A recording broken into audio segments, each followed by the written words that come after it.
So I was reading in First Samuel this morning, and what I read, one verse specifically, was really convicting to me because it applies to some of one of the struggles I have personally, and I'm making a YouTube video about it because it's a little bit long to just send over Messenger or anything like that. So let me go ahead and read.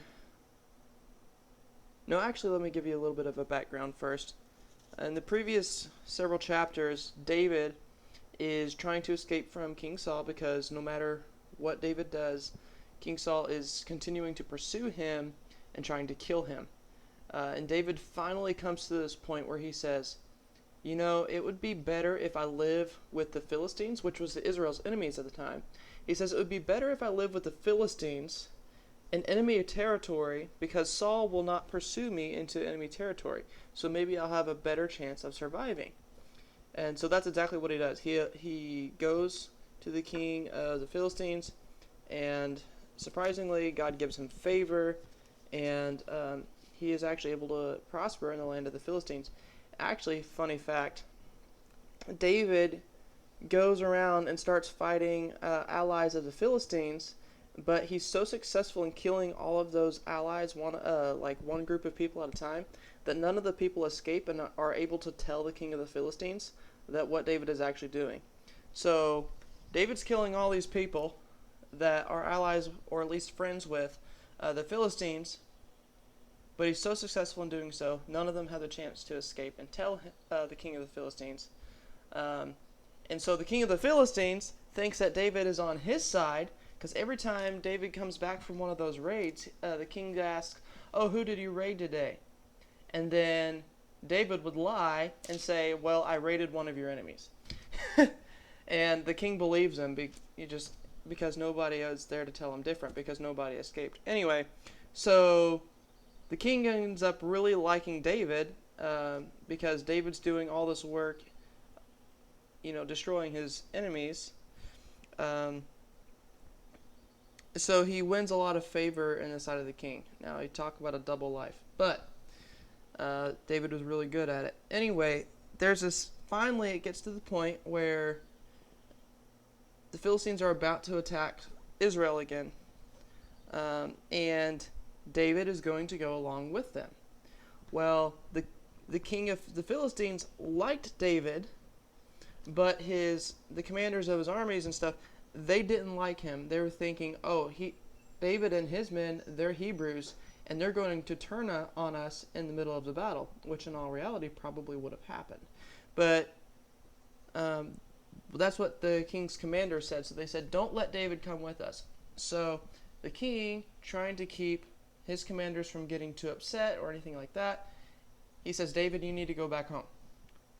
David's like, fine. So he goes back home. Well, when he goes back home, that's when chapter 30 picks up.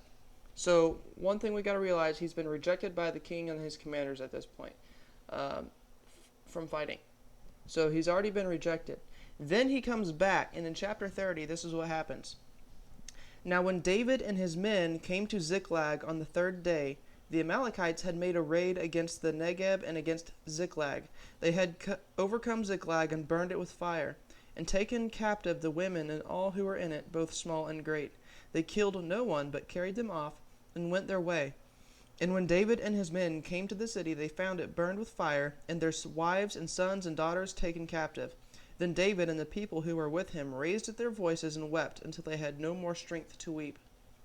David's 2 wives also had been taken captive, Ahinoam of Jezreel, and Abigail the widow of Nabal of Carmel. And David was greatly distressed, for the people spoke of stoning him, because all the people were bitter in soul, each for his sons and daughters. Now this is, again, 1 Samuel chapter 30, verses 1 through 6. Now before I read the next sentence, let me go over what's happened so far. First, David and his men have been rejected by the Philistine army from fighting. So that's kind of an embarrassing, humiliating thing. And then he comes back to 2 cities, and one of them's completely burned with fire. Both of them have been raided, completely looted but one of them has been completely burned as well. You talk about a really bad day. But not on top of that, but then on top of that, uh, all of the people have been taken, including their wives and their children. You talk about a really, really bad day. Um, and then, on top of this,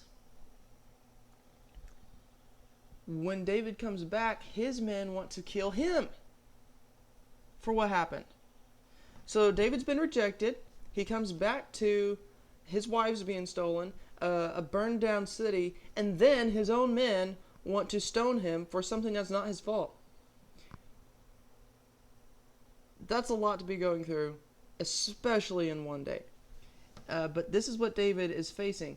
But listen to this last sentence in verse chapter 6 of 1 Samuel chapter 30. It says, "But David strengthened himself in the Lord his God." And when I read that, I was really convicted because I noticed a lot of the time in my own life, I'm not going through stuff like this. Not this bad.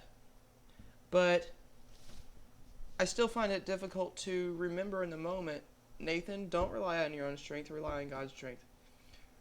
Strengthen yourself in the Lord.